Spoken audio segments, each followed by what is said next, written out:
Labdien, cienījamie skatītāji! Kā jau solīts, esmu atgriezies tādā svētku periodā, un šajā svētku periodā es gribēju radīt raidījumu, kas būtu veltīts tieši Latvijai. Par to, kā Latvijā ir, vai pareizāk sakot, maz pieņēmuši normatīvos aktus un grozījumus sākot no 1990. gada līdz pat mūsdienām, lai mazinātu alkoholisma situāciju šajā valstī. Tā kā tādās svētku noskaņās ar lielu prieku es vēlos stādīt priekšā Elīnu Vrobļevsku. Sveiki! Elīna, tradīcijas ir tradīcijas, saki lūdzu. Visi tavi tituli. Kas tu esi, no kurienes tu esi, kāpēc es tieši tevi izvēlējos uzrunāt?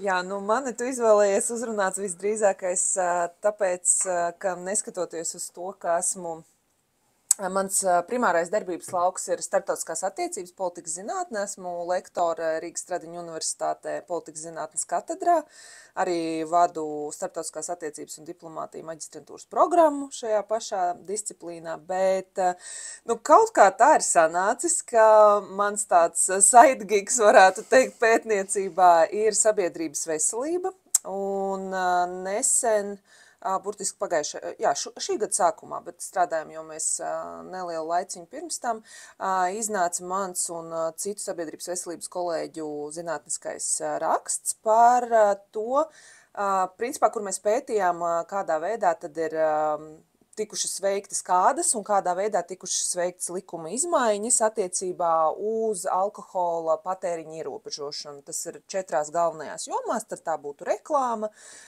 tās būtu tirdzniecības vietas, nodokļu politika un arī, teiksim, šie te dažādi ierobežojušie elementi, teiksim, vecums, no kur pārdodam un tā tālāk. Lūk, līdz ar to, jā, es esmu tas cilvēks, es pati par sevi smējos, ka es sēžu tā kā uz 2 krāsliem. Viens ir politikas zinātne, otrs ir sabiedrības veselība, un tad kaut kā es iekuļos projektos, kur es to visu varu apvienot. Tic man, es tev ļoti labi saprotu. Šis arī ir tā kā projekts, ne maizes nesaistīsim tā. Labi, tad faktiski 2 jautājumi uzreiz. Vai tu varētu lūdzu pastāstīt par pētījumu un viņa rezultātiem? Un kur to var atrast? Jā. Tātad pētījumu var atrast zinātniskajās datubāzēs. Manuprāt, ka viņš ir arī pieejams brīvi pieeja, kur tu vienkārši iegūglē mūsu brīnišķīgo nosaukumu Narrative Review of Alcohol Control Policies in Latvija. Ielikšu aprakstā. Jā, tad to var arī atrast. Tad pētījums, patiesībā šī ir neliela daļa no tāda plašāka pētnieciskā projekta, kas norisinājās ar Lietuvas kolēģiem, kur viņi apmēram tieši to pašu pētīja attiecībā uz savu valsti, un tad mums ir tāds māsas pētījums par to, kas ir noticis Latvijā. Un kā jau es teicu, tad mēs caur pieejamo datubāzu Likumi LV ļoti tā reliģiski un ar pietāti gājām cauri likumiem, kas tieši attiecināms uz šīm te iepriekš minētajām 4 jomām, sākot tātad ar 90. gadu līdz 2020. gadam, jo metodoloģiski apsvērumu dēļ tas bija tas mūsu gala posms, tas gala punkts, kur mēs apstājāmies. Tad tie galvenie secinājumi vai kaut kādas interesantās lietas, ko mēs atradām, diemžēl tas gala secinājums bija tāds, ka mūsu bažas ir absolūti apstiprināmas, ka, tas pirmais, kas bija acīm redzams, kad mēs tikai pirmreizēji pārgājām pāri šiem te visiem izdotajiem likumiem un likumu grozījumiem, ir tas, ka Latvijas likumdevēji bijuši ļoti labi mājasdarbu darītāji, līdz mēs iestājāmies Eiropas Savienībā. Tātad, 2004. Jā, respektīvi 90. gadi līdz 2004. gads, tur mēs redzam visintensīvākās likuma izmaiņas, vislielākos grozījumus, respektīvi tas absolūti ir saistāms ar to, ka mēs tomēr vēlējāmies iekļauties arī kaut kādās Eiropas Savienības normās, un, protams, ar to, ka skaita mūsu valsts bija pavisam jauna, mēs tikko bijām iznākuši ārā kā brīvi, un līdz ar to mums bija nepieciešams izveidot savu likumu ietvaru.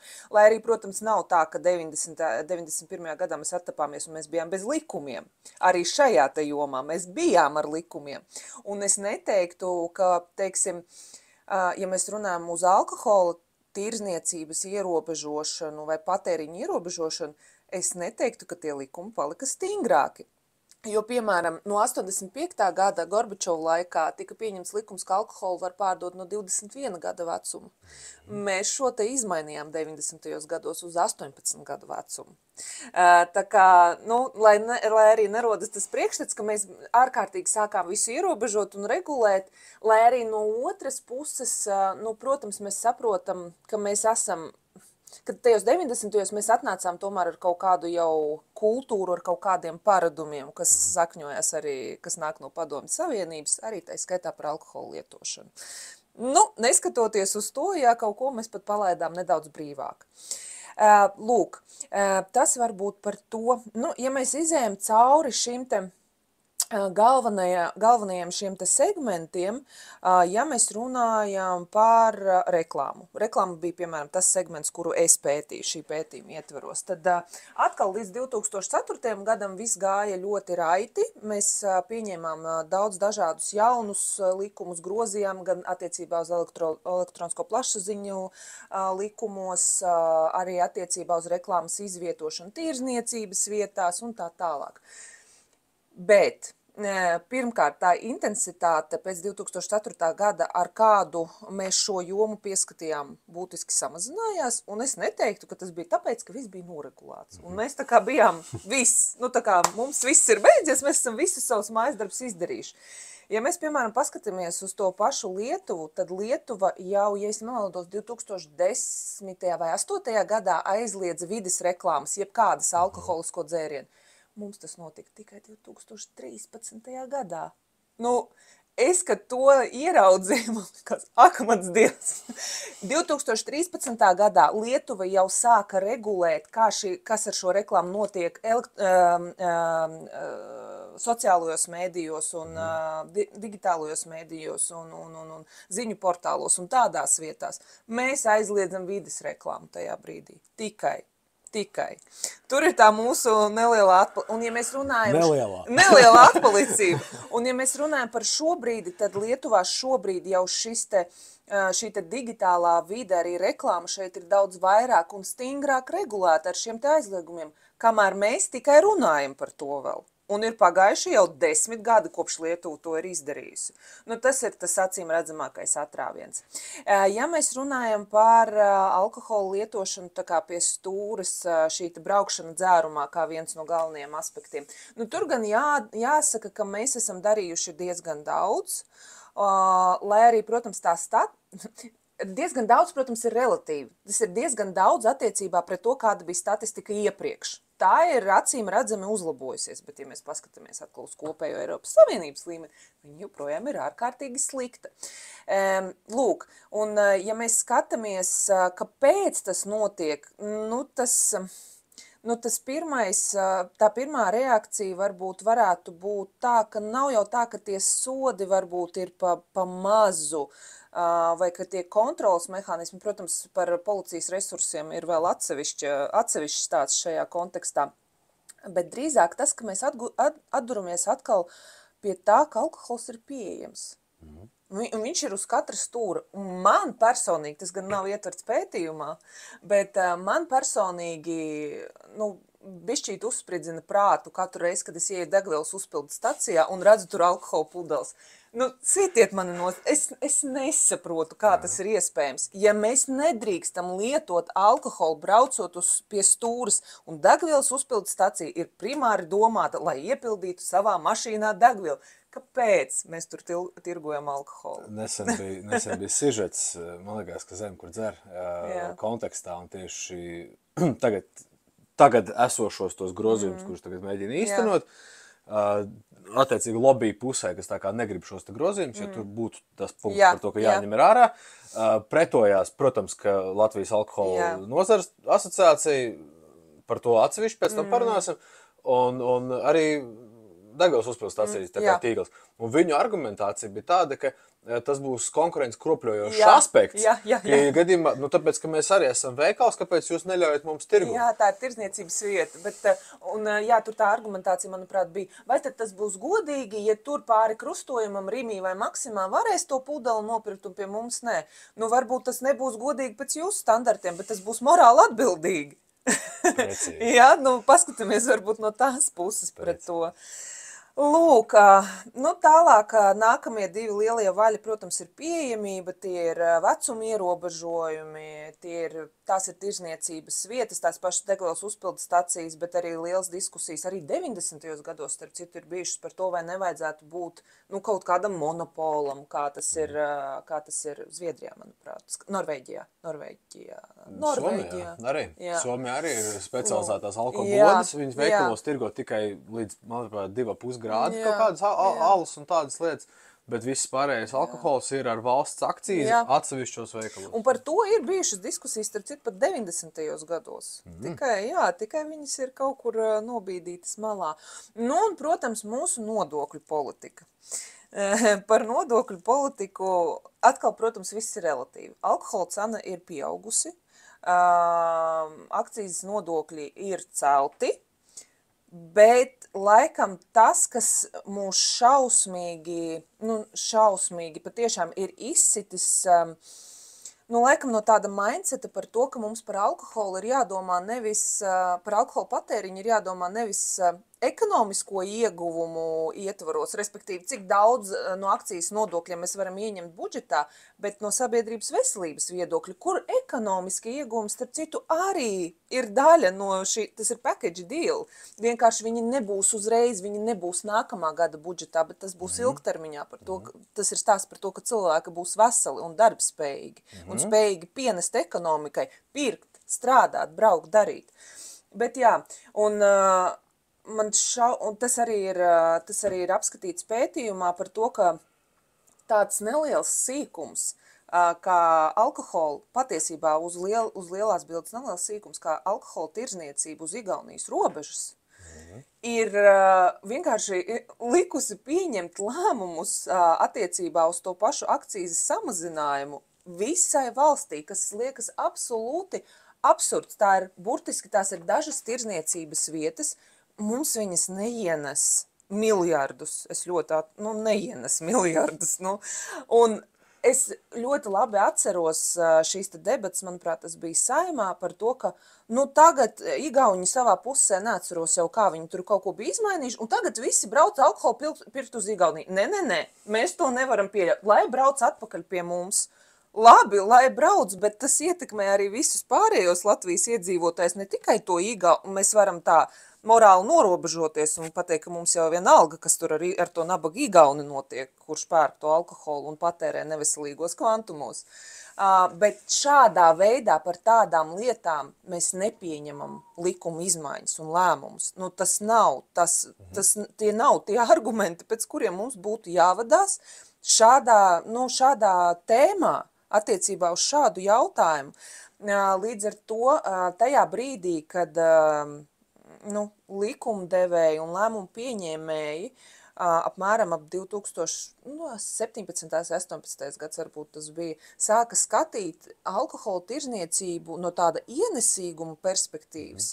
Man liekas, tas bija tas pēdējais punkts, kas šausmīgi izkropļoja to naratīvu par to, kā vispār tur runā par nepieciešamajām izmaiņām. Ja? Nevis no perspektīvas, kā saglabāt cilvēku veselību, bet no perspektīvas, kā iegūt vairāk ieņēmumus budžetā. Nākamajā gadā, īstermiņā. Mēs nedomājam ilgtermiņā. Mēs šajā gadījumā domājam absolūti īstermiņā. Un vēl, kas ir ārkārtīgi svarīgi, kas parādās arī mūsu datos, ir neskatoties uz to, ka alkohola cena ir ļoti kāpusi uz 100 litriem, manuprāt, izmaksas par 100 litriem, tad mēs redzam, Covid laiks bija absolūts absurds šajā gadījumā, jo alkohola cena samazinājās. Un, ja mēs skatāmies no sabiedrības veselības viedokļa, mums ir liela sabiedrības, vislielākā sabiedrības daļa, kura sēž mājās, kura jau tā sociāli nekontaktējas, distancējas, neiet uz darbu, visi priekšnoteikumi patiesībā, lai cilvēka mentālais stāvoklis ārkārtīgi pasliktinātos. Un tam pa virsu mēs vēl pasakam, neskumsti, nopērc savu pudeli un atslāpsti mājās. Pie tam nopērc pudeli internetā, kas līdz tam nebija atļauts. Un atļauj šo, un tad man ir jautājums, mēs domājām par to, kā sagādāt sev pārtiku un pirmās nepieciešamības preces, kas bija tajos pirmajos mēnešos, kad mums griķi, tulads papīrs tika izpirkts un viss. Un tā kā pagaidiet, vēl jau ir grādīgais. To arī tā kā vajadzētu. Zeķis nedrīkst, bet šņābi davai. Jā, un tas ārkārtīgi parāda atkal šo te absolūti izkropļoto domāšanu no vienas puses, un no otras puses no to neredzamo acīm redzot daļu, kas ir alkohola lobijs Latvijā. Lūk. Man tie ir jautājumi, bet kamēr mēs pie lobby esam, es gribu pajautāt, mums ir tātad nozares asociācija, un viņi ir tie, kas, faktiski, teiksim tā, ļoti iet ar sloganu par to, ka dzert vajag atbildīgi. Jā. Vajag prast apzināti to darīt, un ka tu zini, ko tu dari, un cik lielā apmērā, ka tu nedzer tā, ka tu nekontrolē vairāk, ar cikot, it kā, ko sabiedrībā var teikt, dzert ar prātu. Jā. Pirmkārt, tie divi vārdi vienkārši neiet kopā. Bet labi, atmetīsim to. Ja mums ir nozares asociācija, kas tik ārkārtīgi cenšas panākt alkoholismu problēmas mazināšanu caur izglītības jautājumiem, kāpēc viņi ir tie, kas, būsim godīgi, ir viens no lielākajiem trumpiem lobbyjā, kas liek sprunguļus, lai jebkāda veida grozījumi, kas nav saistīti ar etiķēšu apdrukāšanu, tāpēc, ka dzerošie cilvēki ir slaveni ar to, ka es personi... ar to, ka lasa etiķeti. Es atceros, ka es pirms izdzēru aliņu, es izstudēju, kas tur bija rakstīts, protams, tas ir tāds mums raksturīgi, Un... Sastāvi tīpaši. Arī galvenais, kas man vissvarīgākais likās kalorijas. Tur es domāju, noteikti nedzēršu vairāk, Un kāds ir tavs viedoklis par šo situāciju, ka mums ir nozares asociācija, kas tā kā pushing the agenda par to, ka vajag izglītot, bet realitātē viņi izglīto negluži tajā vajadzīgākajā no virzieniem. Mans skatījums ir divējāds. No vienas puses es negribētu, lai mums lobijs asociējas ar kaut ko tādu ārkārtīgi sliktu, ka tas ir tā kā lamu vārds - lobisti. Jo patiesībā lobijs ir normāla politikas veidošanas sastāvdaļa. Tas nav nekas tāds ārkārtējs, jo dažreiz, manuprāt, ir īpaši plašsaziņas līdzekļos, mums viņi tur lobē, un tas nozīmē, ka viņi nodarbojas ar kaut ko netīru un korumpētu, bez maz vai tāda ir tā pieskaņa.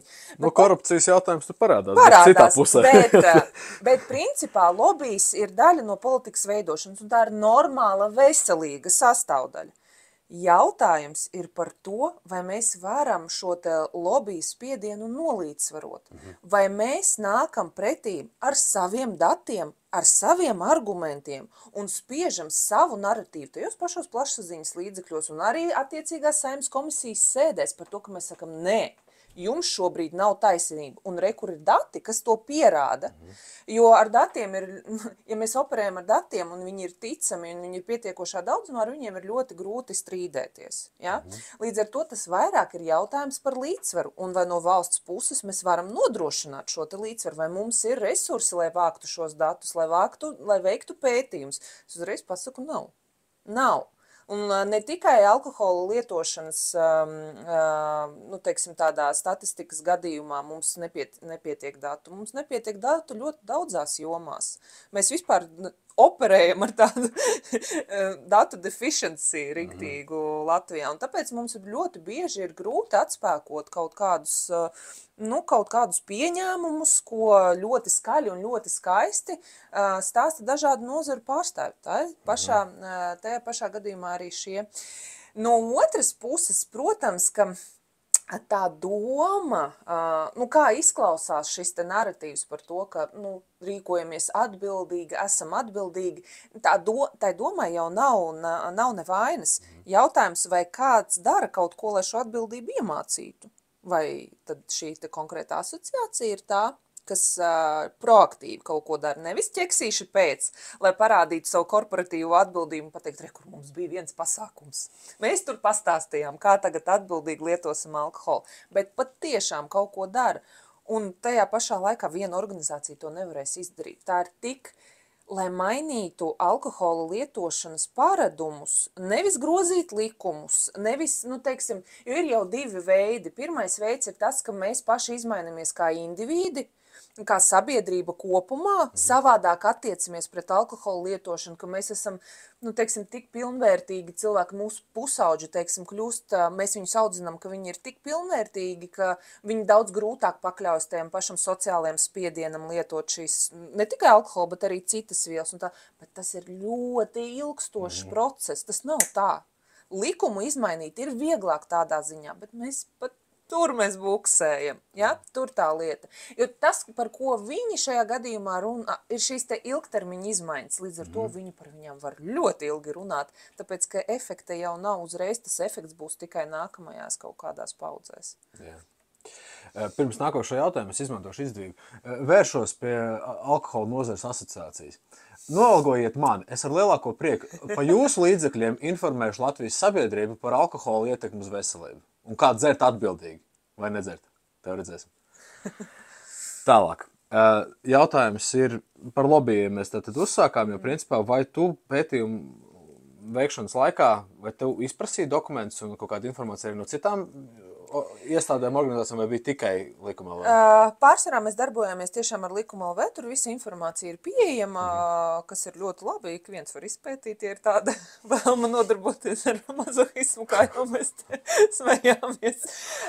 Bet viena no autorēm arī ir SPKC pārstāve, līdz ar to tur datus mēs spējām iegūt no tās puses, bet, protams, arī viņa ir viens no cilvēkiem, kas atzīst, ka datu trūkst, jo viņi vienkārši nav kapacitātes viņus vākt.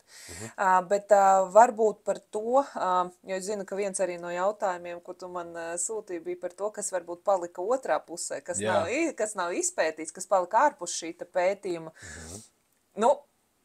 Teiksim tā, es redzu divas tādas komponentes. Viens ir vairāk pat vēsturisks, antropoloģisks, varbūt tāds jautājums par to, kur mums tie paradumi ir radušies. Un tas, protams, viens ir, Padomju Savienības šis te mantojums un tā kultūra, kas bija tajā laikā. Varbūt pat viņi nav saistīti ar Padomju Savienību, bet vienkārši cilvēki tajā laikā bija tādi mūsu platuma grādos. Lūk, un otrs aspekts, kas tā kā izgaismojās un varbūt tagad jau nedaudz dzīšu zirgus pa priekšu, bet šim pētījumam būs, ne turpinājums, bet vēl viens aspekts, ko mēs vēlamies izpētīt. Ja šeit mēs pētījām likumus, tad mēs vēlētos arī izpētīt par to, kā tad šīs debatas norisinājās no 90. gadiem. Kurš ko piedāvāja, kādi ir bijuši ierosinājumi, kāda ir bijusi pārstāvniecība komisijas sēdēs un tā tālāk. Tā kā tas ir varbūt pat ne tas, kas palika aiz borta šim pētījumam, bet bija skaidrs, ka tur ir vēl kur rakt vēl viens aspekts. Jo šis jau ir rezultāts, ko mēs esam izpētījuši. Bet kā pie šī rezultāta nonāca? Bet būs to pētījumu vēlākais pants. Es nepalīdzēšu viņu rakstīt, bet lasīšu noteikti. Jā. Jā, tas būs interesanti. Jā. Tas būs interesanti. Jo es kaut kādu mēnesi laikam atpakaļ uz Knāba aizsūtīju vēstuli ar jautājumu par to, ka vai jūs varētu lūdzu man iedot informāciju politisko partiju finansēšanas jautājumā, cik daudz politiskās partijas tiek finansētas no acīm redzam alkohola nozares puses. Un uz ko viņi man atbildēja to, ka viņiem nav tāda informācija, bet viņi neveic tādu. Viņi vienkārši redz to, ka tā kā ienāk nauda no, teiksim, fiziskās personas, tad viņi neskatās, vai tā fiziskā persona ir vai nav saistīta ar alkohola nozari. Es pieļauju, ka alkohola nozares asociācija nav tik, lai pat tiešo kādai ieskaitītu, tā kā nauda. Es varu nekomentēšu, kas to lai zina. Jā, bet situācija ir tāda, ka Knabam vienkārši nebija informācijas par to. Un ar šādu veidu pētījumu, es domāju, ka Knabam varētu būt ļoti labs materiāls, lai paskatītos, kā tad īstenībā top šādas lietas. Un tad arī mums sabiedrībā, manuprāt, būtu labāk saprotams, kāpēc mums tiek pieņemti normatīvi akti, un tomēr mēs ar katru gadu turpinam slīdēt līdz 12,9 litri. Jā. Lūk, līdz ar to, jā, tad arī redzēsim, kādi mums tie spēlētāji tur izgaismosies, kādi ir bijuši priekšlikumi, kādi ir bijuši argumenti pār vai pret konkrētu priekšlikumu virzīšanu vai nevirzīšanu, nu, kāda ir bijusi tā argumentācija. Lai beidzas. Jā. Labi. Vēl kas man ir... vai pētījuma laikā tie paši lobby arī uzzināja par to, ka tāds pētījums top, vai viņi tagad mēģināja kaut kādu komunikāciju iziet? Nē, nestājās pretī zinātnē? Nē, nestājās. Tad labi. Tad ir tā, par B pusēm mēs par to, kas palika ārpusē, mēs izrunājām šķiet. Vai tavuprāt, kāda vispār tavuprāt ir tā alkohola ierobežojuma vajadzība? Kā tu, teiksim, kā cilvēks šajā gadījumā, teiksim, ja, arī kā fiziskā persona, kā sieviete, kā iedzīvotājs, kā tu jūties šajā valstī, un vai tu uzskati, ka mums kaut kas tāds būtu vajadzīgs? Liels jautājums, kā es jūtos. Man droši vien, te laikam ir jāstāsta pavisam no tādas personīgās pieredzes. Teiksim, ja mēs skatāmies uz 90. gadiem, kuru mēs varam argumentēt, ka tur es biju maziņa 90. gados, līdz ar to es augu tajā savā ģimenes burbulī. Neskatoties uz visiem finansiālajiem izaicinājumiem un tā, mana ģimene bija laikam tāda, kura patiešām bija viena kagora pudele uz svētkiem, uz visiem 10 cilvēkiem, un ar to arī aprobežojās. Līdz ar to es izaugu pietiekoši tādā bezalkoholiskā vidē. Man tā nebija ikdiena, man mājās neviens nesirga ar atkarību šāda veida. Es pieļauju, ka arī tagad nesirgst. Tagad ir bijis visādi. Bet, jā, līdz ar to es biju diezgan, kā bērns, kā pusaudzis, es biju diezgan, pasargāta no tāda veida. Es nekad neredzēju, līdz apmēram 14 gadu vecumam, es, piemēram, neredzēju, ka mani vecāki būtu alkohola reibumā, tādā acīm redzamā un tā. Un tad, jā, es patiešām atceros pirmo reizi, kad, piedod mamma, bet es redzēju savu mammu, tā bija Ziemassvētku ballīte darbā, absolūti nevainīgi. Bet man bija 13, 14 gadi, 2003, 2004 gads, ekonomiskā situācija iet jau uz augšu pamazām, un tā bija pirmā reize, es atceros, kad es redzēju, ka mana mamma atnāca šausmīgi jautra no tās ballītes. Šausmīgi jautra. Ne jau, protams, tā neglīti un tā, bet ļoti. Un es tādu, tad šitā tas izskatās. Lūk, tā bija mana tā pieredze ģimenē. Līdz ar to, tas laikam lielā mērā ir izveidojis arī, manu priekšstatu par to, ko bērnam vajadzētu vai nevajadzētu redzēt. Es, piemēram, man nekad nav bijis tā normāli, piemēram, ja maniem bērniem ir dzimšanas diena, ka kaut vai atbrauc man draugu, mēs šausmīgi lietot alkoholu. Man tas vienmēr licies nepareizi. Kaut kā. Es nesaku, ka viņa tur nav, bet tas nav tāds reivs.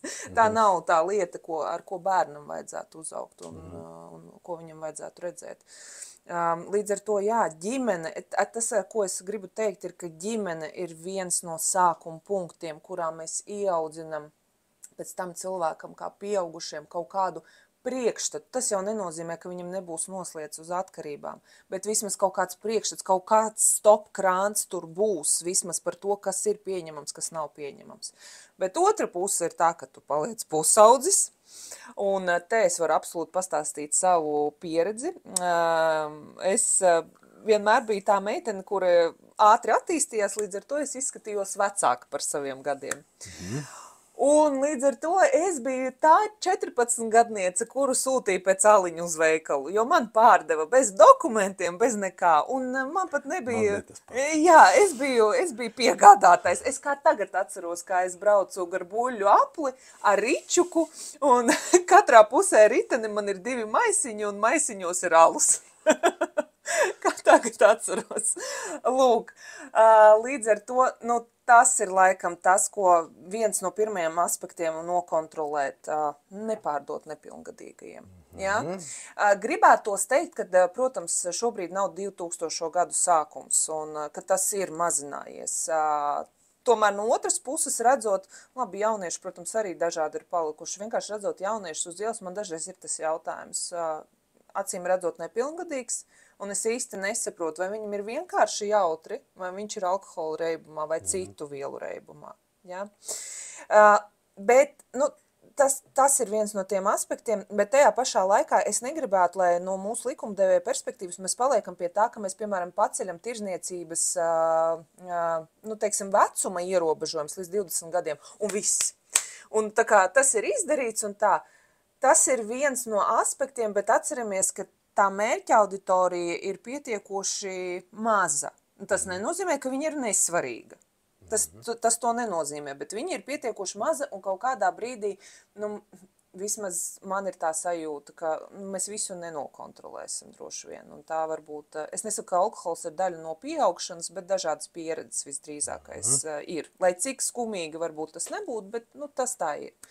Bet tad mums ir vēl 20 plus vesela cilvēku kategorija, un ko mēs ar viņiem darīsim. Ja? Un tagad es runāju patiešām kontekstā ar to, lai nav tā, ka tagad mēs runājam par likumu grozījumiem, un ka mēs pacelsim par tiem dažiem gadiem šo te tirzniecības vecumu, no kura mēs tirgojam alkoholu, un visa problēma tiks atrisināta ilgtermiņā. Nu, tas tā nebūs, jo mums ir 30 plusgadnieki, 40 plusgadnieki un vēl uz augšu, kuriem ir, nu, reāli savādāki paradumi. Un te nu mēs atduramies pret to, ka kādi mēs esam, protams, kā pieaugušie, vai mēs joprojām izjūtam šo te spiedienu, jo kas man ļoti patīk, nu, tas man nepatīk, bet neviens tev tusiņā nejautās, kāpēc tu dzer. Bet visi pajautās, kāpēc tu nedzer. Nu, tā kā visi. Ja tu esi sieviete, tu esi stāvoklī. Ja tu esi vīrietis, kas tev vainas, tev ir slimība, tu antibiotikas lieto, tev operācija ir bijusi. Pat nu, neprasa, vai tu pie stūras esi. Jā, to pat neprasa. Bet nu, tev bez maz vai, un man arī ir bijušas tādas situācijas, kuras, piemēram, it īpaši pēdējā gada laikā man bija izaicinājumi un mentālo veselību, un bija daudzas reizes, kad es pasēdēšanās izvēlējos nelietot alkoholu, jo es zinu, ka man nākamajā dienā būs lielāks depresņaks nekā ir šodien, nu atvainojot. Tā ir vienkārši. Tu esi stāvoklī? Nē. Tu esi pie stūras? Nē. Tad kā? Un visu laiku uz tevi ir tas spiediens, ka tev ir jāizdomā kaut kāds grandios iemesls, pietiekoši tāds pamatīgs, lai pārējie tā kā, nu, nejautātu tev vairs neko. Kāpēc? Bet ja es negribu, tu man tāpatās uzmāktos, ja es tev pateiktu, ka es to rosolu tagad neēdīšu. Nu, nē, nu nebūtu tādu. Tev kaut kādas problēmas ar majonēzi? Jā, tieši tā. Nu, tā kā līdz ar to tas norāda mums kā pieaugušiem, cik ļoti tā ir tāda normāla patiesībā socializācijas sastāvdaļa. Tā ir daļa no, turklāt neatņemama. Es par šo diezgan daudz veltījis laika domājot par to, vai tas ir tā kā tas normalizējums ir nācis dabiskā veidā. Un mans secinājums pagaidām vismaz ir tāds, ka ne jau tas, ka tu nelieto viņus uztrauc, bet uztrauc gan tas, ka tu spēj dzīvot bez. Varbūt, jā, iespējams. Tikai tāpēc, ka es uz sevis pamanījis to, ka izrādās, ka es radot vainas apziņu cilvēkos iekšā no tā, ka es nelietoju alkoholu. Cilvēki reāli, ir, protams, ka, teiksim, tāda draugu grupa, kas ir novērsusies, ar kuriem vairs nav nekādas komunikācijas, bet es zinu arī, ka citi cilvēki, tādā bišķi distancētākā formā ar mani komunicē, noteikti vairs nesauc uz tusņiem, tikai tāpēc, ka viņi nejūtās ērti manā klātbūtnē, redzot to, ka es varu turēties pretī un ka es nelietoju. Un tas viņus ir tas iekšējais, tas grauzis, ko viņi, un tāpēc pa katru varu tā kā ir tas. Bet ir arī jāsaprot arī cita lieta, teiksim, tad, kad ir tāds dedukcijas posms vien brīdi, kad tu pārstāji lietot alkoholu, tad iestājas tas dedukcijas posms, kur tu pa katru cenu visus mēģini ievilkt pie sevis. Un es šitam arī gāju cauri, man tas bija kaut kādā, man liekas, 4.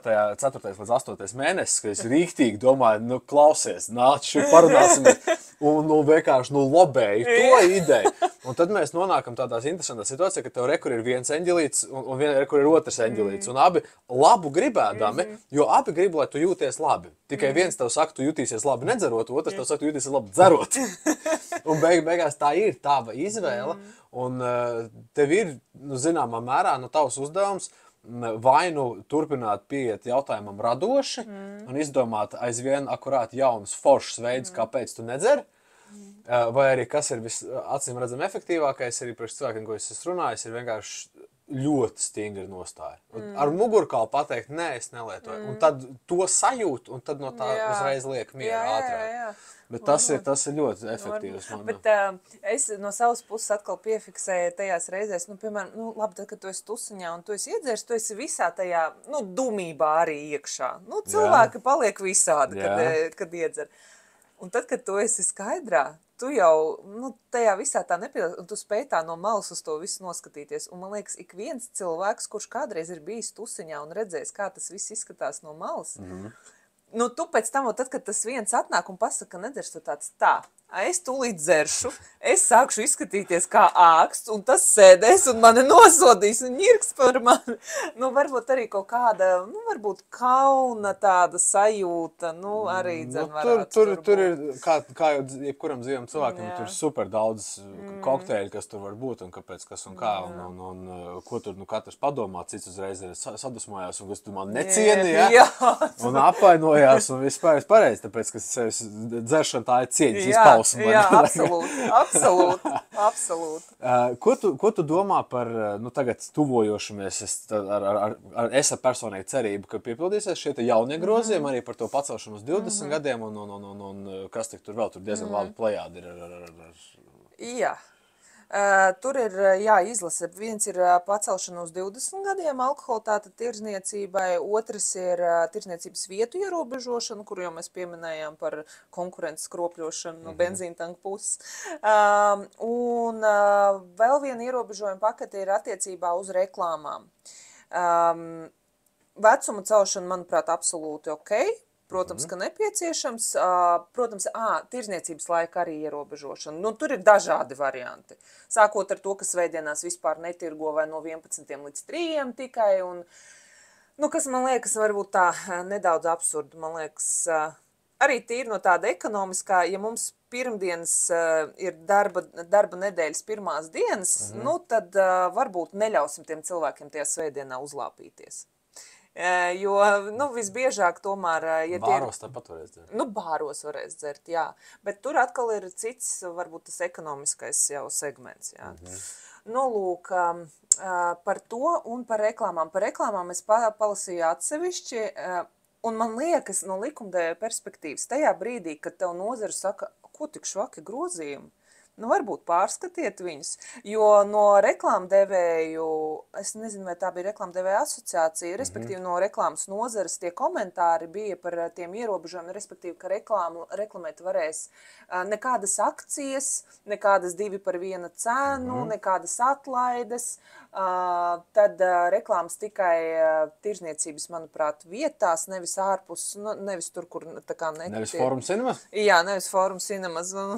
Un tā kaut kā, bet tas arī viss attiecas uz dzērieniem konkrētiem. Tu stoličnē vārdu tāpat tās vari uzlikt. Un tas, starp citu, ir viena no niansēm mūsu likumdošanā attiecībā uz reklāmām, ka brendu jau tu vari reklamēt. Tu nevari to pudeli reklamēt, bet brendu tu vari. Es atvainojos Jamesons, tāpat stoličnē, visi tie brendi ir nereāli atpazīstami. Līdz ar to, tas tā. Lūk, un reklāmas tu šo atbildē tā, labi, mēs vispār bijām gatavojušies daudz lielākiem ierobežojumiem, mēs tā kā, gan jau vajadzēs pielāgoties, apmēram tāds komentārs bija, un es domāju, vai tas nav tas brīdis, kas signalizē, ka ir par švaku, ka var tomēr paspiest bišķīt vairāk un ierobežot bišķīt vairāk, un ja mēs to nedaram, tad kāpēc? Ideja trūkst, es nedomāju. Nē, idejas mums ir. Jā? Lūk, līdz ar to, nu, jā, tas attiecībā uz reklāmu. Bet pārējais, es patiešām ceru, ka izies šie jaunie grozījumi, izies cauri. Kā tev liekas, pacels līdz 20? Varētu ar laika gaitā pacelt līdz 25? Un ar 25 es vēlos paskaidrot, mums bija arī intervija ar Nikitu Bezbrodo, un arī principā tas arī, viņš vienkārši to skaļi pateica, tas stāsta par to, ka aptuveni 25 gadu vecumā pieaugušam cilvēkam izveidojas līdz galam tātad priekšējā frontālā garoza smadzenē, un attiecīgi, jo mēs ātrāk sākam lietot, jo attiecīgi, nu tur tā nevisai labi tai garozai. Un to arī, principā, arī narkologi saka, jo tu vēlāk sāksi, jo mazāka ir iespēja, ka tu pēc tam tālāk aizpeldēsi uz leju. Jā. Attiecīgi jautājums, vai tev šķiet, ka varētu, tā kā no šī, mums ir zinātniski, medicīnisks pamatojums celt uz 25. Vai tas to varētu izdarīt? Man ideālā pasaulē man gribētos jau teikt, ka jā. Bet es domāju, ka nu, tā cīniski, pragmatiski skatoties, tas būtu pārāk, es neredzu, kā tas būtu izdarāms, jo tas būtu jau pārāk liels posms, kad ir, nu patiešām varētu būt kaut kāda jau ekonomiskie robi. Jo tas ir daudz lielāks jau cilvēku skaits, kurš nespēs iegādāties alkoholiskos dzērienus. Tas eksponenciāli lielāks. Līdz ar to tur tā pretošanās, ja mēs līdz 20 gadiem, nu, kad 93. gadā laikam nogrozīja par to, ka no 18 gadiem var tirgot. 20 gadi ir pagājuši, un mēs turklāt atgriezīsimies ne pie 21 gada vecuma, bet pie 20 gadu vecuma, kas es nezinu, kāpēc, bet man neliekas īsti, man liekas vai no 18, vai no 21. Un es nesaprotu, vai es esmu amerikanizējusies, ka man 21 liekas tas kaut kāds slieksnis, vai kas man ir. Bet man atkal tas arī 20 īsti var būt. Tāds savāds, vai ne? Savāds. Man liekas, vai no 18, vai no 20. Jo man liekas, tāpēc, ka ir pasaulē tikai divas opcijas. Jā, 18 vai 21. Jā, ir kaut kāda atskaites posma cilvēka dzīvē. 16 gadi, 18 gadi un 21 gadi. Bet tas neizskatās, ka tas 20 atkal ir kārtējais mēģinājums, tā kā, nu, tomēr pa draudzīgo ar lobiju, teiksim, nu, atradīsim kompromisu. Nu, labi, jā, ne 20 ir pa vidu. Nu, lai iet tur 19,5, jā, atgriezīsimies pie man ir 3,5 gadi, jā, un tad pie šitā scenārija. Jā. Nu, man tas 20 liekas dīvains, bet es īsti neesmu sapratusi, kāpēc īsti priekš manis. Bet uz 25, nu, tad tur no valsts puses ir jāsaņemās, tur ir jāspiež nenormāli, un es būtu ļoti skeptiski noskaņota. Ja mēs uz 20 atgriežamies 20 gadus. Bet ja tā godīgi, uz ko jāspiež? Tāpēc, ka lobbyiem nav nekāda sakara, nu tādā ziņā, viņi var, protams, ka lobēt un tā, bet likumvarai jau nav nekāds uzdevums ņemt to vērā vispār, jā, teiksim tā. Tad ar ko viņi cīnās? Jāspiež uz to, ka jāveic šie te dati un tam pašam, Nikita, piedod, kā saka, bet tam pašam Nikitam vai jebkuram citam cilvēkam, vai tā ir organizācija, ir jāiet un jārunā ar attiecīgās Saeimas komisijas pārstāvjiem un jāizglīto viņi. Jo šeit mēs bieži vien par ļoti daudzām specifiskām lietām runājam par to, ka tas pārstāvis, kuru mēs esam ievēlējuši un kas sēž tajā Saeimas komisijā, viņš vienkārši nezina tās lietas. Viņš ir vienkārši neinformēts. Vai nu savas ignorances dēļ, vai nu tāpēc, ka viņam tiešām tīri cilvēcīgi neviens nav pastāstījis. Un problēma ir atkal pie tā, ka mēs atgriežamies pie tā, ka mums jau nav to resursu, ko aiziet un painformēt viņu. Ja tas cilvēks pats nav proaktīvs un neinteresējas. Es varu pateikt, ka viens no lielākajiem klupšanas akmeņiem, cik es esmu informēts un zinošs šajos jautājumos, viens no lielākajiem, nu tā kā, tikpat labi, viņi nav lobby, protams, viņi vienkārši pārstāv savu kompetenci, savus ietvaros, bet skaļākie, kas bļauj par to, ka nevajag neko, ir valsts ieņēmuma dienests. Nu, tā ir tā ekonomiskā domāšana. Un te ir jautājums, kā viņus pārliecināt, ka finansiālās intereses šajā gadījumā nav tik svarīgas, cik veseli. Un, starp citu, man liekas, ka bija arī pavisam nesen bija raidījums, nu, atkal jau zem kur dzēra kontekstā, man būs jāpastās atkārtojums.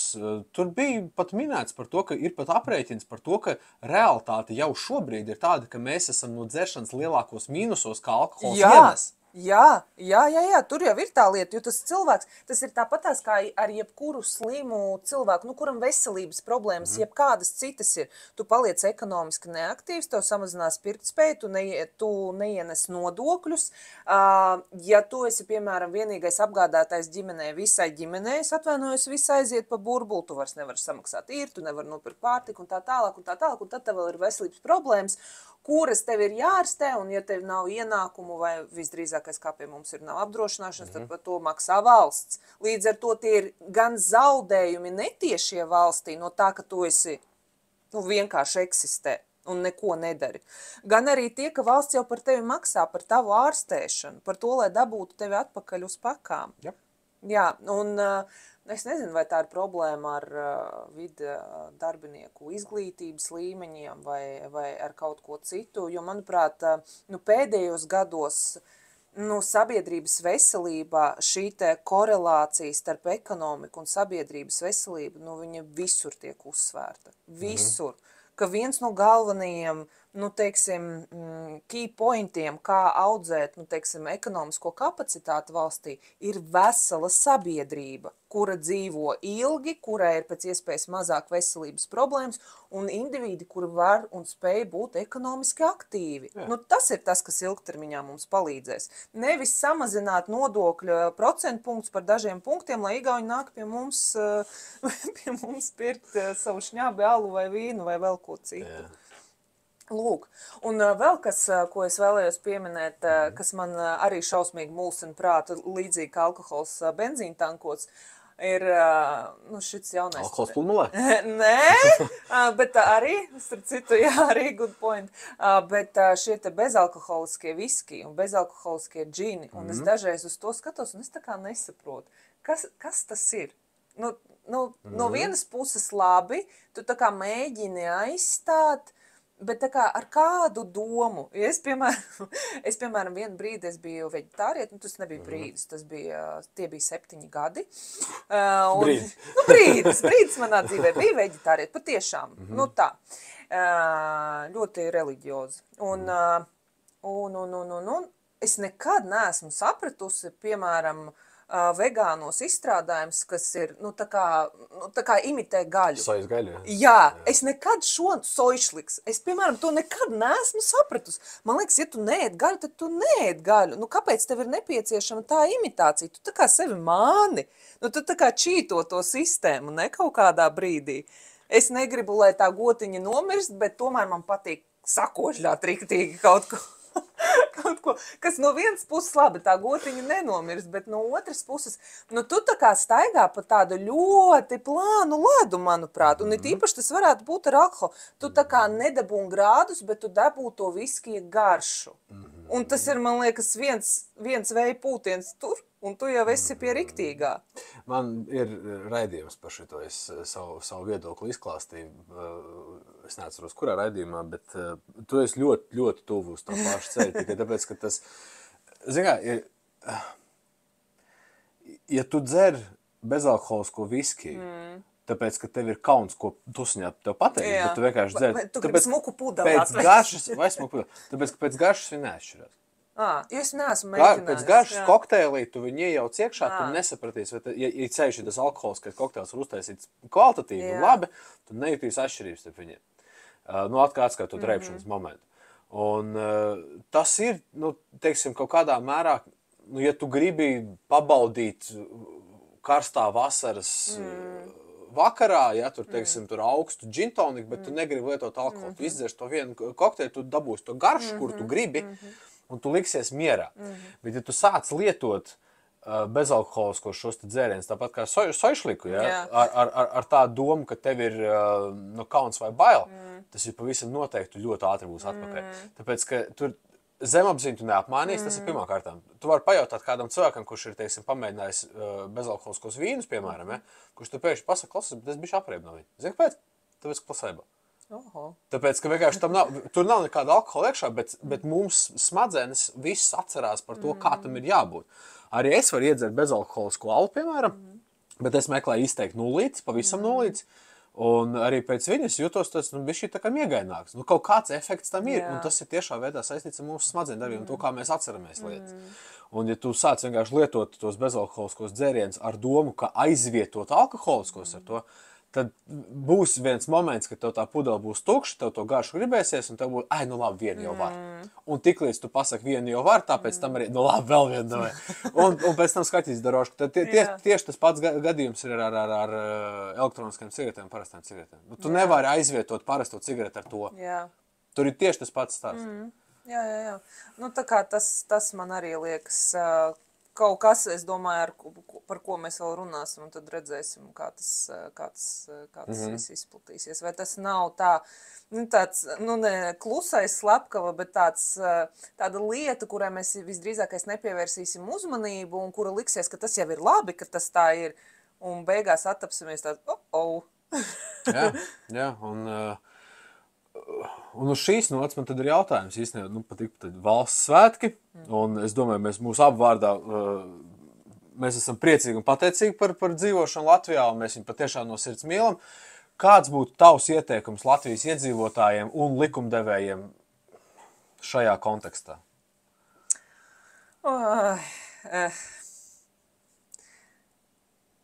Droši vien domāt laikam par sevi tādā ziņā, ka, varbūt, ja likumdevēji, ja mēs runājam par konkrētiem cilvēkiem, kuri, jo es aizdomājos vienmēr par to morālo aspektu, arī attiecībā uz lobiju, un skaidrs, tas ir konkrēto cilvēku darbs, un tā, es nezinu, vai tas ir sirdsapziņas trūkums vai kaut kāda morālā kompasa trūkums, bet varbūt dažreiz cilvēcīgāk pieiet pie lietām. Jo man liekas, mēs tur, kur vajag pieiet cilvēcīgi, mēs rēķinam. Un tur, kur vajag rēķināt, mēs esam baigie filozofi un morālisti.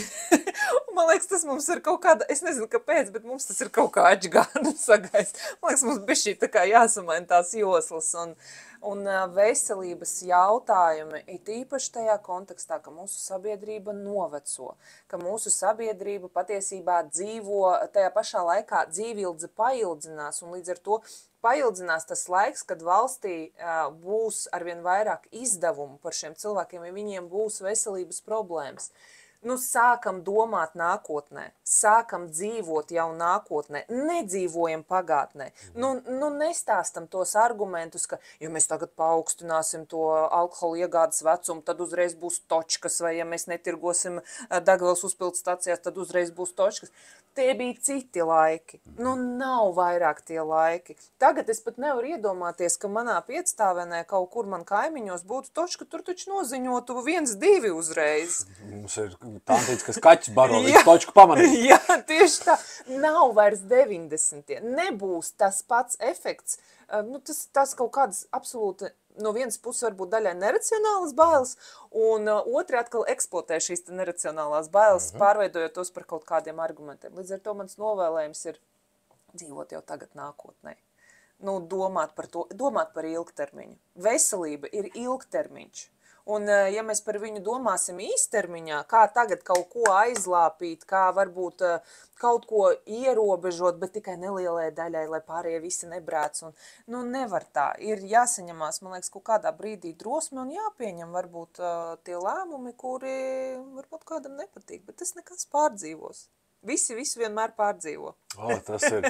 Mums bija viena intervija ar Ievu Brantu, un viņa arī teica to, ka, mēs kā, attiecīgi pārstāvi, ko mums darīt? Mums tiklīdz tiek runāts par kaut kādiem grozījumiem alkoholu apritē, tā visa sabiedrība uzreiz bļauj par to, ka tā kā viņai tiek aizskartas viņas svētās tiesības sabiedrība? Nav tā visa sabiedrība, bet jebkurā gadījumā liela daļa no sabiedrības. Ja es pareizi saprotu no veselības ministrijas datiem, tad aptuveni 11% valstī iedzīvotāji ir cieši saistīti ar alkoholismu, kā rezultātā tas ir elektorāts. Paliels tas cipars ir kopā, ja? Un beigās es pie sevis arī tā kā nodomāju par to, ka, nu jā, nu tā ir, nu mēs augam, mēs attīstamies, un tagad mēs runājam par augšanu, par attīstīšanu, nu kaut kāds diskomforts vienmēr būs. Jā. Un tie cilvēki, kas gribēs lietot, nu viņi atradīs, viņi nopirks tāpatās, nu aizies, tu salāpīsies uz to bāru, ja pat svētdienā tev nepārdos. Nu nekas. Manuprāt, vienkārši tu sevies beigt ir skatīties tā kā uz savām merkantīlajām un tādām, nu vienkārši prasta pirmā līmeņa vajadzībām un padomāt varbūt tās tomēr arī par kādu citu. Jā, jo tieši tā, šāds prasts skatījums, kur tu nesavelc dažādus punktus tajā visumā, kas tev ir, tā ir pagātne. Agrāk tu varēji atdalīt, šī ir veselības nozara, šī ir ekonomika, un tad viss tev pa plauktiņiem, un principā nekas nekur nesaskars. Visi mēs nedzīvojam vairs tādā pasaulē. Viss ir šitā, te saistīts roku rokā, un par to ir arī jādomā tādā perspektīvā. Nevis tikai, piemēram, ja par alkoholu, nevis tikai nodokļu perspektīvā, nevis ieņēmumu perspektīvā, nevis par to, cik daudz mums ir policistu un tā tālāk, bet savādāk vienkārši par to ir jādomā daudz plašāk. Un tur laikam nāk tā starpdisciplinaritāte iekšā kaut kāda. Jā, pavisam noteikti. Un, nu ko ar tradīcijām sākām, ar tradīcijām beigsim? Vai tev ir kāds jautājums man? Kas bija pats grūtākais? Jo es saprotu, ka tu nelieto alkoholu jau arī dzen ļoti ilgi, ja? Nu, ļoti es nevaru teikt, tas ir tikai sākums, 400 kaut ko dienas. Nu, tātad virs gada. Kaut ko dienas. Kāpēc 1000 dienas un kas ir bijis pats grūtākais? Tā, 1000 dienas ir tāpēc, ka es sarēķināju, ka es, nu tā, vienreiz nedēļā, tā kā mēs te lielu daļu darām, vienreiz nedēļā alkoholu sāk lietot aptuveni 20 gadu vecumā. Un es to darīju līdz 34 gadu vecumam, kad sākās šīs te projekts. Tātad 14 gadi. Un es tīri matemātiski sarēķināju, cik ir 14 gadi reiz 56 nedēļas, tātad cik reizes es esmu dzēris. Tas bija 720 kaut kāds 6, man liekas. Un būšu godīgs, ne jau katru nedēļu bija tikai vienu reizi. Jā, protams. Lūk, attiecīgi 1000 dienas. Nu tādā ļoti apaļā formā, cik dienas es nodzēru, tik dienas no vietas es tagad nedzēršu. Un pats grūtākais, nu laikam godīgi sakot, bija... Un man uz šo jautājumu ir jāatbild bišķi dziļāk nekā, tāpēc, ka tas nav vispār process kā tāds, nelietot kaut ko nebāzt sev mutē, ir ultra vienkārši. Tas gan, jā. Es neko prastāku savā dzīvē neesmu darījis, kā kaut ko nebāzt sev mutē. Grūtākais bija tikt galā ar iemesliem, kāpēc es sāku dzert vispār visu pirms. Paskatīties acīs pašam saviem dēmoniem, paskatīties uz tām pašām bērnības traumām, padomāt par savām attiecībām ar vecākiem, padomāt par savām attiecībām ar sevi, par to, kā es vispār pret sevi izturos, vai es sevi mīlu, vai es sevi nemīlu, vai es vienkārši kādā statusā es pats priekš sevis atrodos vispār. Citiem vārdiem sakot, tas grūtākais, bet tas svarīgākais un vienīgais, kas ir jāizdara, ir jātiek galā ar to pirmsākumu, kāpēc, kas tevi trīv, kāpēc tev tik ļoti gribās dzert. Un tad, kad tu tikts galā un tu sāc sajusties laimīgs arī tā kā pēc savas būtības, tu vairs negribi dzert. Tev vienkārši vairs negribās. Un pat tad, ja to arī iedzer, tad tu pēkšņi saproti to, ka nākošajā dienā tam nebija jēgas vispār. Tikai tāpēc, ka tas sabojā to visu, un pie tam tas sabojā ne tikai uz nākošo dienu, bet tas sabojā vēl vismaz, nu tā rupi reiķinot uz 3. Tikai pēc tam tu puslīdz sāc stabilizēties savā laimes sajūtā. Un tas stāsts ir par to, ka visgrūtākais bija atļaut un iemācīties pašam būt laimīgam, skaidrā. Tas, ka es kaut ko nebāžu, tas ir. Es par šo, varbūt, kur arī ir, varbūt tas vecums arī kā viens no faktoriem, jo, nu kā ir, te, kad tu esi jauns, tu vari maukt, un tu nākamajā dienā vēl aizēji uz studijām, un tu tur, tā kā tev viss, tavs organisms tev ļauj to darīt. Nu, ja vien tu neesi tas ratais nabaks tajā kompānijā, kuram paliek slikti. Un te gan es piekomentēšu, man liekas, tāpēc, ka es biju no tiem, kurš, teiksim, varēja ņemt un nākošajā dienā iet funkcionēt, kas arī nodrošināja to, ka es tik daudz arī dzēru, lai svētīts tas cilvēks, kuram ir paģirs. Es nejokoju, un šito arī narkologi teica, lai super, jo sliktāks paģirs tev būs, jo lielāka iespēja, ka tu nenodzersies. Jā, pilnībā piekrīt. Es, piemēram, esmu bijis tas cilvēks, it īpaši studiju gados, es nekad neesmu sapratusi lāpīšanos. Tām es varēju, protams, izmēģināt savas robežas ar alkoholu, it īpaši studiju gados tas bija, diezgan. Bet lāpīšanās man likās, ka tu bez mazliet, tu esi pelnījis mocīties. Nu, ja bija tik duma un tik daudz salietoja no alkohola, nu tad mokies. Nekad mūžā neesmu lāpījusies, jo man tā man likās mežonība. Bet es ļoti labi atceros to brīdi, manuprāt tā, man bija laikam 27 gadi. Man bija jau 2 bērni uz to brīdi, un, respektīvi, es ar to gribu pateikt, ka pieaudzis cilvēks. Un es atceros, mana drauga sievai bija 30 gadu jubileja. Un bija ļoti, ļoti liels tusiņš. Viņa gan tajā brīdī baroja bērnu ar krūti, līdz ar to viņa apmēram 2 naktī mums visiem pateica, čau, nu, tad jūs sviniet. 2 tikai. Lūk, un es nosvinēju no sirds. Un nākamajā dienā man ar vīru bija nopirktas biļetes uz kino, uz kaut kādu filmu. Es neatceros, uz kuru filmu, bet es šausmīgi gribēju iet. Un tās biļetes bija uz 7:30 vakarā, jo mēs tā kā zinājām, ka mēs būsim pēc tusiņa, nu, izgulēsimies, lai nav jāsteidz. It kā stulbums, it kā sīkums, bet man bija tik slikti tajā nākamajā dienā. Man tik slikti nekad mūžā nebija bijis, ka es uz to filmu neaizgāju. Uz tiem 8 vakarā es vēl nebiju attapusies. Un tas bija tas lūzuma moments, kad es, nu, tā kā saprotu, šitas nav tā vērts. Es nesaku, es lietoju alkoholu, bet es vienkārši tagad ļoti skatu savas robežas. Tas nav tā vērts, ka tu pazaudē no dzīves dienu. Dienu no dzīves, tu vienkārši pazaudē, tevis nav. Un tas ir kā minimums, jo patiesībā ar vecumu vēl turklāt ir tā, ka tu vēl aiz nākamajā dienā jau vēl tās... Būs ilgāk, jā. Nu, tā kā es jūtu, ka pirms 2 dienām nebija izgulējies. Nu, saprot, šitādi efekti. Vienā no iepriekšējiem redzījumiem ar Elīnu Lohi mums tieši tā arī bija. Viņa arī pastāstīja, ka ir tas aura gradzens, jā, kas lasa miegu. Un viņi bija tā kā faktiski uz sevi pārbaudījusi, ka tātad mums ir dziļais miegs, kas ir vajadzīgs. Nu, stundu līdz pusotru cilvēkam dienā. Viņi pēc vienas sarkanās vīna glāzes, viņai dziļais miegs bija 6 minūtes. Un tas ar to, ka propagandē, ka sarkanīns ir veselīgi. Un viņš ir veselīgs priekš to mikrobiomu, viena glāze, jā, ir tāda versija. Bet priekš miega nē. Bet priekš miega, un tas miegs atjaunojas tikai pēc 3 dienām. Nu, tādā normālā līmenī vispār. Un tā ir tikai viena glāze.